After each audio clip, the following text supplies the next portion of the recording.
Hello, improvers. Justin Winstead, the Improver Coach, coming to you.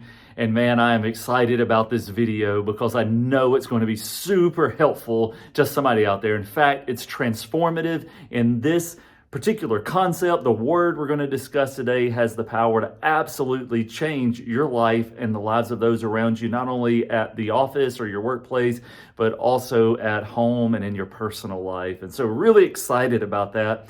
But before we talk about something to help you, I just want to talk about me for a moment. I'm saying that facetiously, but I do want to tell you, obviously my name is Justin, and our names have a lot to do with the way we approach life. Many times names have significance, and a lot of times we walk into the expectations of our name, not only our first name, but our last name. Sometimes we have an expectation to live up to family legacies that exist, or maybe part of our heritage or culture.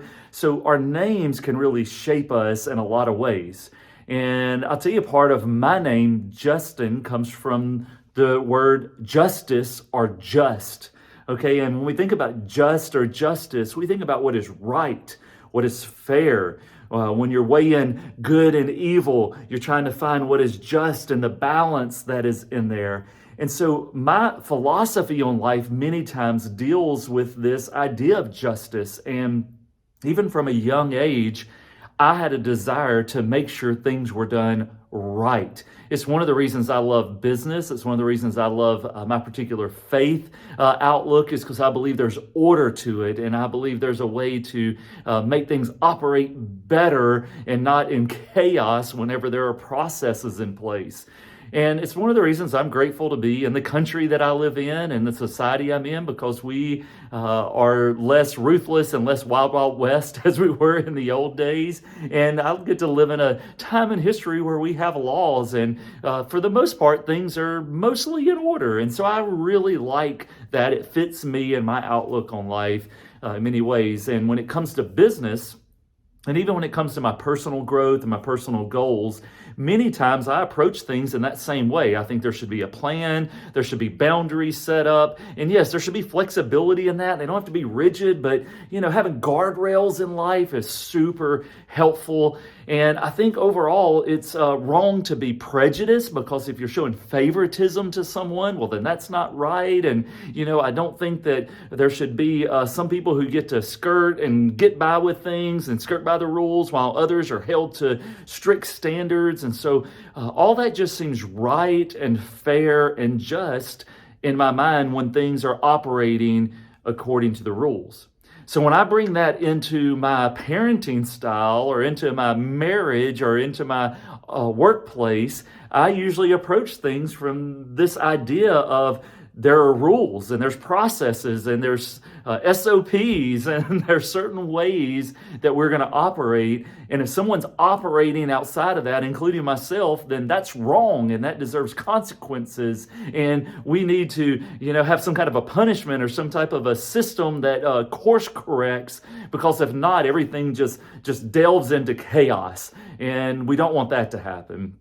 So I tend to be very task-oriented then in my work.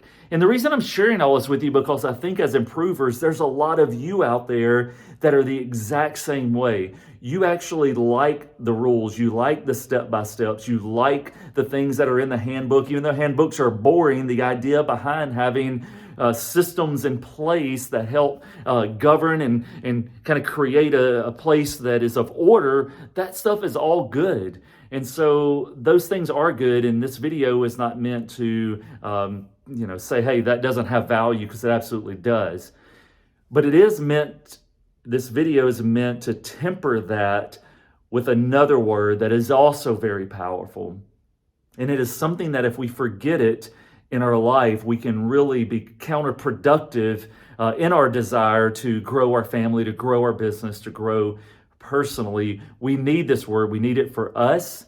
We need it for those that are around us that we really care about. We need this in our society. And I would argue that if we had more of this, that we would be better off for it. So what is this word that I'm talking about today? The word is grace.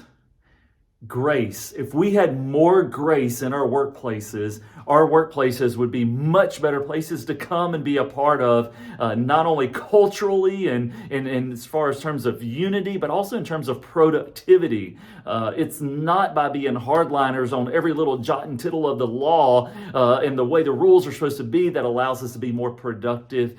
It is actually balancing the rules and the processes along with grace and with kindness and with forgiveness, adding that into your workplace and into your home life and to you personally, giving yourself grace and understanding and saying, you know what, sometimes you're going to make mistakes.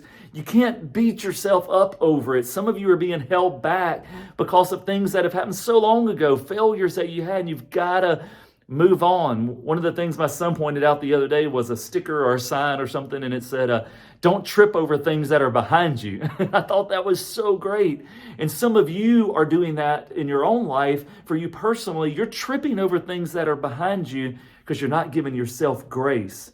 And let me tell you something. When you're not giving yourself grace, you're not giving grace to those around you most of the time. And sometimes the people around you, they need a little grace. Now, I'm not telling you to be a pushover. I'm not telling you to let everything slide by and let people just come in and make their own rules. That won't work.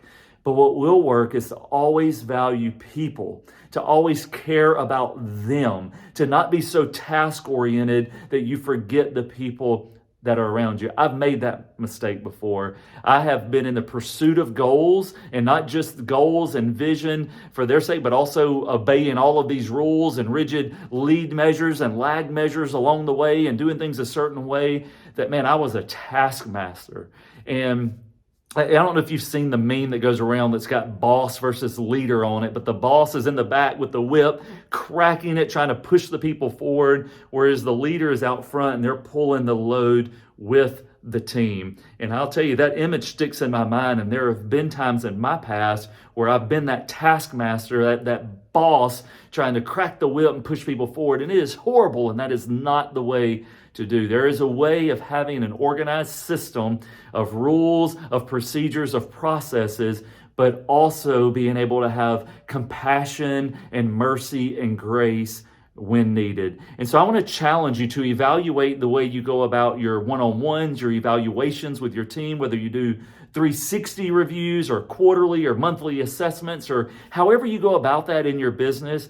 I want you to evaluate that and consider, am I showing grace in that? Whenever deadlines are coming up and the pressure is high and people are pushing towards certain goals and meeting metrics, that's great. But are you balancing that with the right amount of grace? Are you being understanding that some people are fighting incredible battles at home? Some people are dealing with health issues that you may not know about. Some of your team members may be dealing with family relationships or marriage or parent-child issues, and these things are on their mind. And if you are so concerned with just pushing your professional goals forward that you lose sight of the fact that they're people with needs and desires and dreams and hopes and ambitions just like you, if you lose sight of that, it can create a team dynamic that's not helping you push forward. It's actually holding you back. So for some of you, grace could be the special thing that is needed for your business. Same thing for your home. Some of you, just extending a little bit of grace in your home can make all the difference. And again, like we said before, give yourself a little grace. And one last little note before we close out the video today is I'm a Christian believer, a follower of Christ, and I'll tell you that one of the things that I am thankful for is it is by grace that I am where I am, and that for me, this religion is not some pattern of rules and rituals, and that's not something I'm about as being religious.